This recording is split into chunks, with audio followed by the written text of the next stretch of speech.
गोपाळची अशी कल्पना झाली की त्यानंतर ते त्याची हकीकत अधिक बारीक लक्ष देऊन ऐकत आहेत.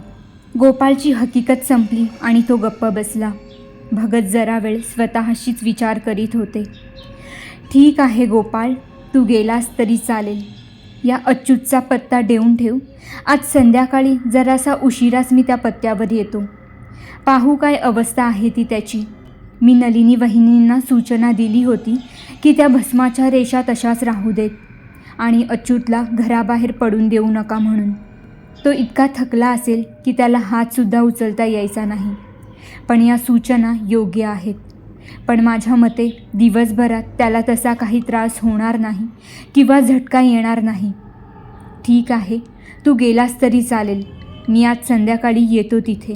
गोपाळ गेल्यावर भगतही बाहेर पडले. त्यांनी आपल्या मागे दार नुसतं ओढून घेतलं होतं. भक्तांनी एकदम गावाबाहेरच्या त्या प्राचीन मंदिराची वाट धरली होती. रस्त्यांवरून सकाळच्या कामाच्या वेळेच्या वाहतुकींची गर्दी होती. पण भक्तांच्या वाटेतून लोक नकळत दूर होत होते. जणू काही त्यांच्या आसपास एखादा निर्यास होत होता. त्यांना स्वतःला याची कल्पनाही नव्हती. त्यांनी स्वतःसाठी अशा खास वागणुकीची अपेक्षाही केली नव्हती. त्यांनी कॉजवे ओलांडला, मंदिराची वाट धरली. एखादा दिव्याचा प्रकाश जाड वस्त्राखाली झाकून ठेवावा तशा भक्तांनी आपल्या सर्व शक्ती एका अपारदर्शक कवचामागे दडवून ठेवल्या होत्या. ज्या मानसिक पातळीवर ते वावरत होते त्या पातळीवरची ही एक प्रकारची अदृश्यताच होती. मंदिराची पडकी वास्तू जवळजवळ आली. मानवाच्या इतिहासात संस्कृतीचे आणि स्वास्थ्याचे सतत चढउतार होत असतात. त्याचंच प्रतिबिंब मानवाच्या नजरांवर, वास्तुशिल्पांवर, कलाकृतींवर सर्वत्र पडत असतं. तेव्हा ती भग्रवास्तू भक्तांना खेदकारक किंवा भयानकही वाटली नाही. मनात आणलं असतं तर त्यांना त्या भग्रखंडित रेषा एकत्र करून मंदिराची मूळ प्रतिमा नजरेसमोर आणता आली असती. पण आता त्यांना मंदिरात स्वारस्य नव्हतं. मागच्या सराईतली ती खोली कोण वापरत होतं हे त्यांना पाहायचं होतं. महाद्वार पडलं होतं. त्यातून ते आत आले. प्रांगणात मोठमोठे पाषाण होते. प्रदक्षिणा मार्ग कोसळला होता. एरवी अंगणात असणारा गाभारा मागची भिंत कोसळल्याने झगझगीत प्रकाशाने उजळला होता.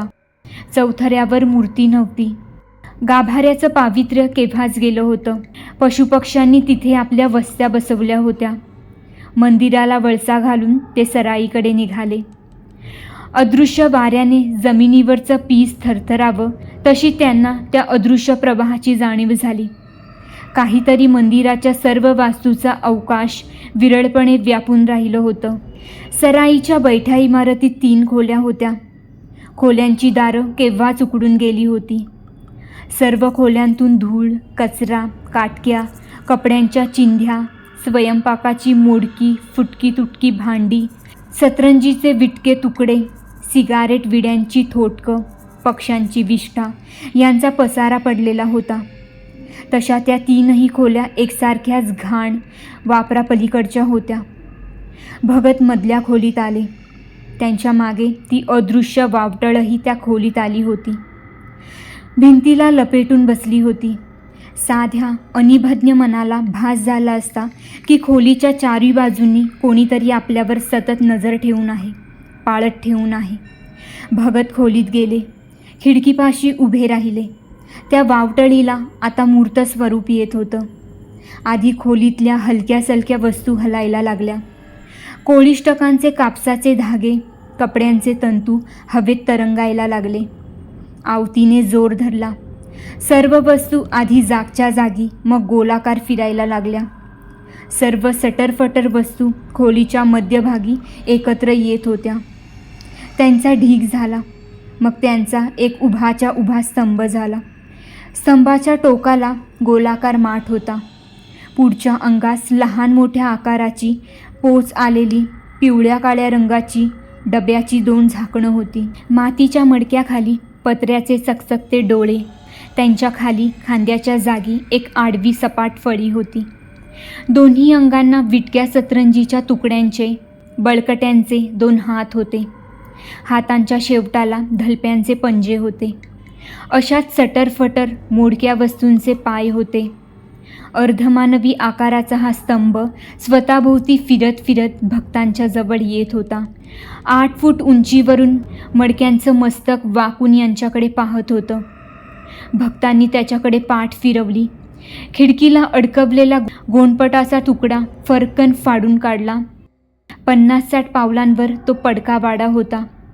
त्याच्या 3ऱ्या मजल्यावरच्या खोल्यांतली शेवटची खोली या बाजूला होती. त्या खोलीच्या कडेच्या भिंतीतली खिडकी येथून बरोबर दिसत होती. ती खिडकी उघडी होती. आता त्या भिंतीवर प्रखर सूर्यप्रकाश पडला होता. त्यामुळे आतलं काहीच दिसत नव्हतं. पण असा भास होत होता की खिडकीच्या आत हातभरावरच काहीतरी उभं आहे आणि सराईतल्या या मधल्या खोलीच्या खिडकीकडे एकटक पाहत आहे. अडगळीतून उभा राहिलेला तो बागुलबुवा भक्तांच्यावर झडप घालण्याच्या पिवत्र्यात होता आणि आपल्याला गंभीर शारीरिक इजा करण्याची पाशवी शक्ती त्याच्यात एकटवली होती याची त्यांना पूर्ण कल्पना होती.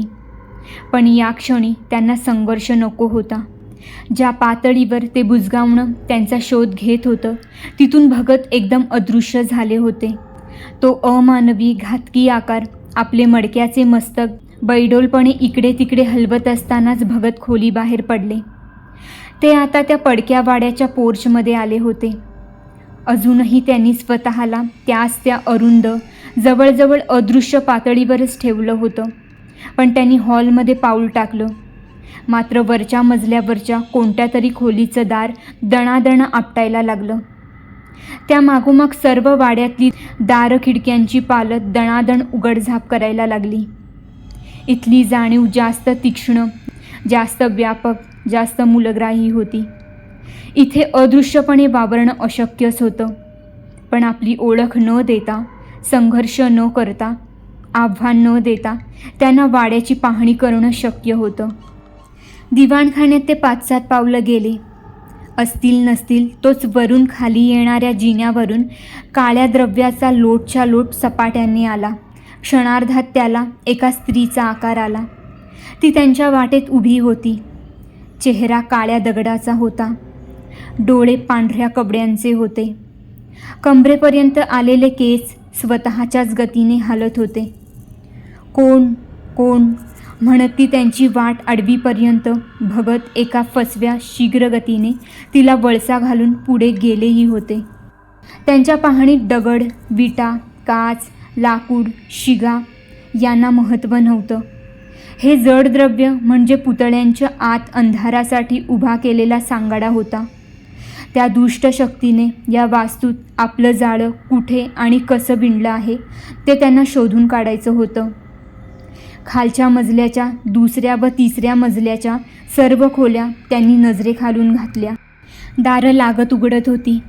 झगझगीत प्रकाश, काळीमट्ट अंधार यांची पाठशिवण चालू होती.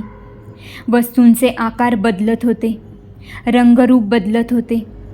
एकदा सर्वत्र धूर झाला. आग लागल्यासारखी आत सर्वत्र पसरली. वास्तूची एक बाजू धगधगत्या लाल ज्वालांत वेढली गेली.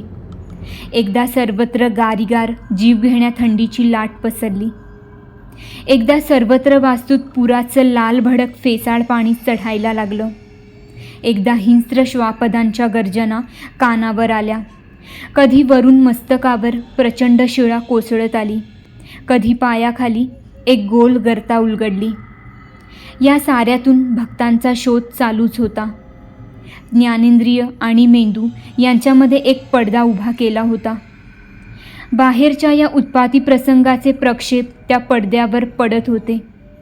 हे उघड होतं की हे सारं फसवं आहे. त्यापैकी काहीही आत मेंदूपर्यंत पोहोचतच नव्हतं. त्यांच्या पाहणीनंतर त्यांना या दुष्टतेच्या शक्तीची आणि व्याप्तीची खरी कल्पना आली होती. तिची मुळं वाड्याखालच्या एका जुन्या बुजवलेल्या विहिरीतून जमिनीच्या गर्भात खोलवर गेली होती.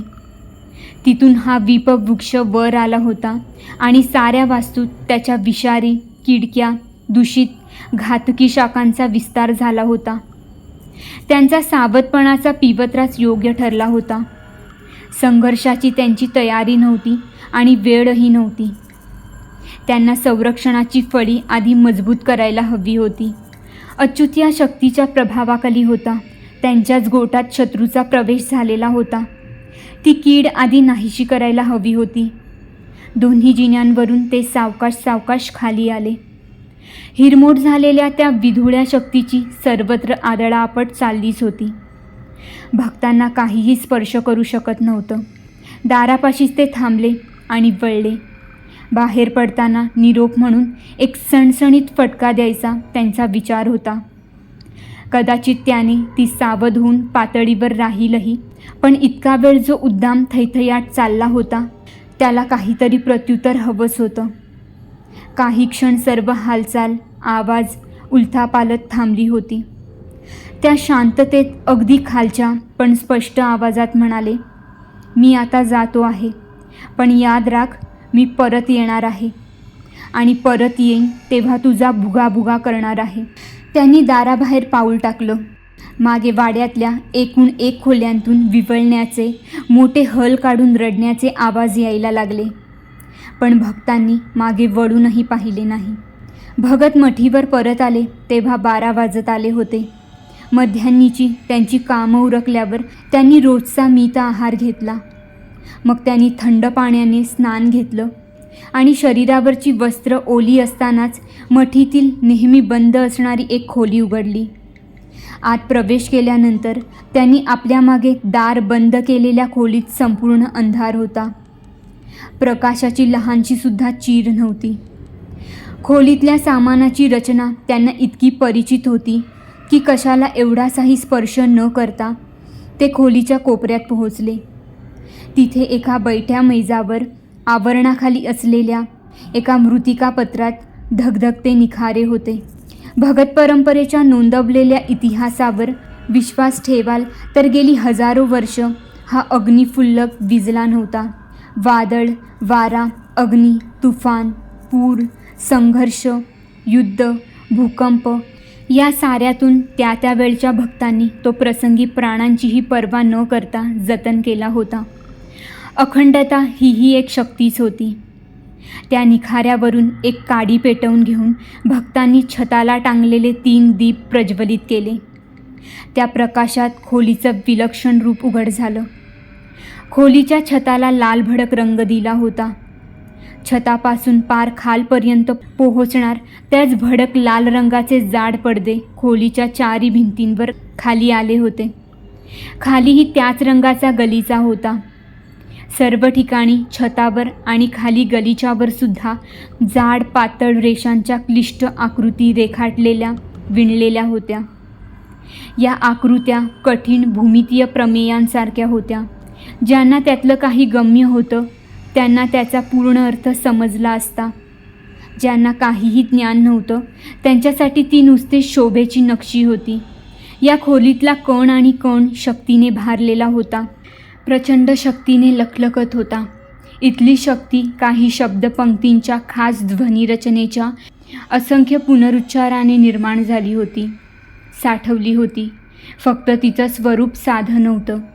तिच्याशी सुसंवाद साधला की मनाच्या आकलनाची व्याप्ती वाढत होती. स्थळाच्या बिंदूंबिंदूंमधलं अंतर नष्ट होत होतं. काळाच्या क्षणाक्षणामधलं अंतर नष्ट होत होतं. पण हे सर्व जाणत्यांसाठी आहे, इतरांच्या करमणुकीसाठी नाही. भगत आता एका आरामशीर सोफ्यावर बसले होते आणि त्यांची नजर समोरच्या सूक्ष्म रेषांच्या आकृतीवर स्थिर झाली होती. काही वेळानंतर त्या रेषांत गती आली. त्या हलायला लागल्या, वाहायला लागल्या, त्यांची पुनर्रचना होऊ लागली. भक्तांच्या डोळ्यांसमोर तो पडका वाडा साकारला होता. एखाद्या संशोधकाने अनामिक वनस्पतीचा नमुना अरण्यातून आणावा आणि मग प्रयोगशाळेत टेबलावर ठेवून त्याची सूक्ष्मदर्शकाखाली तपासणी करावी, तसे भगत आता त्यांनी स्मृतीत साठवलेल्या त्या वाड्यातल्या दुष्टशक्तीचा प्रचंड विस्तार आठवत होते. तो समोरच्या रेषाकृतीत साकारला जात होता. ते आता त्याची अनेक पातळ्यांवर तपासणी करणार होते. वर्मस्थान, शक्तिस्थान जाणून घेणार होते. पण हाही भाग जाणत्यांसाठीच आहे. पुढच्या संघर्षासाठी त्यांची तयारी सुरू झाली होती. प्रतिस्पर्ध्याला कमी लेखण्याची चूक त्यांनी कधीही केली नव्हती, कारण प्रत्येक खेपेस दुष्टता काहीतरी नवीन मार्गाने, रूपाने, साधनेसह येत असे. ज्यांना यात स्वारस्य आहे त्यांच्यासाठी एकच नोंद: भक्तांची ही तपासणी चाललेली असताना कोणत्या तरी अगम्य मार्गावरून त्याची जाण पडक्या वाड्यात वावरणाऱ्या तिला आली. तळघरातल्या विहिरीपासून ते पार वरच्या उन्हाने तापलेल्या खोलीपर्यंत ती उसळी मारून एखाद्या पिसाळलेल्या हिंस्र श्वापदासारखी झेपावत धडका मारत होती. भक्तांच्या चाचणीचा एक सूक्ष्म पण तीक्ष्ण पाश तिच्यापर्यंत पोहोचला होता. तिला विलक्षण अस्वस्थ करीत होता. नलिनीची भेट घेऊन गोपाळ ऑफिसला गेला होता. सर्व दिवसभर अच्युत त्याच्या ग्लानीत होता. नलिनीने त्याला हलवायचा, जाग करण्याचा एकदाच प्रयत्न केला, पण त्याची गुंगी फार खोल होती. त्याच्या चेहऱ्यावर एक प्रकारची शांती होती. हे उघड दिसत होतं की त्याला कोणतेही मानसिक क्लेश होत नव्हते. संध्याकाळी येतो, भगत म्हणाले होते. तिने ठरवलं की तोपर्यंत काहीच करायचं नाही. अच्युतच्या शरीराची इतकी हेळसांड झाली होती की एका दिवसाच्या उपवासाने त्यात फारसा फरक पडणार नव्हता. काल रात्रीच्या उत्पाती प्रसंगाने शेजारच्या अलिप्तपणाचं कवच फुटलं होतं. दुपारी सोबतीसाठी दोघी शेजारणी तिच्या घरी आल्या होत्या. तिला आता एका गोष्टीचं नवल वाटत होतं. अच्युतला जो काही विकार झाला होता त्यात तिचा काय दोष होता? इतरांना सांगायला सुरुवातीस तिला एवढी का शरम वाटली होती? आता तिने दोघींना सुरुवातीपासून ते या क्षणापर्यंतचं सर्व काही सांगितलं. तिच्यासाठी त्यांच्या मनात सहानुभूती तर होतीच, पण सर्व प्रकारच्या मदतीची तयारीसुद्धा होती. 6च्या सुमारास गोपाळ ऑफिसमधून परस्पर अच्युतच्या घरी आला. उन्ह उतरली होती. खोलीचे काही भाग सावलीत गेले होते. फार अंधार होण्यापूर्वीच भगत आले तर बरं होईल, गोपाळला वाटत होतं. काल रात्री त्या अगरबत्त्या नसत्या तर आपली काही धडगत लागली नसती, हे त्याला पुरेपूर माहीत होतं. खोलीतून गॅलरीत आणि पुन्हा परत आत अशा सतत फेऱ्या चालल्या होत्या. दिवस मावळला, दिवे लागले. भगत अजून कसे आले नाहीत?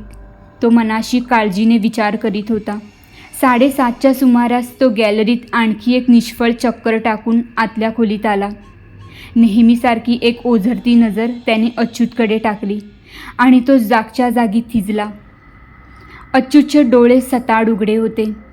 त्याच्यावरच खिळले होते. क्षणमात्र गोपाळच्या शरीरातले सगळे अवसानच ओसरून गेलं. आता आपण खालीच कोसळणार त्याला वाटलं.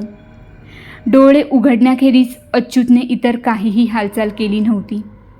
या क्षणी ते डोळे नितळ होते, पण त्यांच्यात काल रात्रीसारखी ती संतापाची लाल आग केव्हा घुमसायला लागेल याची काही शाश्वती देता येत नव्हती. गोपाळ, गोपाळ, अच्युत अगदी हलकंच पुटपुटला. पावलं रखडत होती, पण गोपाळला पुढे जावंच लागलं. गोपाळ, तू इथे कसा? अच्युत त्याच घोगऱ्या आवाजात म्हणाला. अच्युत, तुझी प्रकृती ठीक नाही आहे. कितीतरी दिवसांत अच्युत नैसर्गिक आवाजात बोलला होता. गोपाळ मनाशी नवल करीत होता, पण त्याला काही समाधान वाटलं असेल तर ते अल्पायुपीच ठरलं. अच्युतचे डोळे एकाएकी विस्फारले. त्याच्यातली क्षणभराची ओळख पुसली गेली. चेहऱ्याचे, सर्व शरीराचे स्नायू आवळले जात होते, ताठ होत होते. असं वाटत होतं कोणत्याही क्षणी हा बिछाण्यावरून एकदम झेप घेऊन अंगावर झडप घालील. गोपाळ, दारातून भक्तांचा आवाज आला. गोपाळ वळला. आतल्या खोलीतून नलिनीही दारापर्यंत आली होती.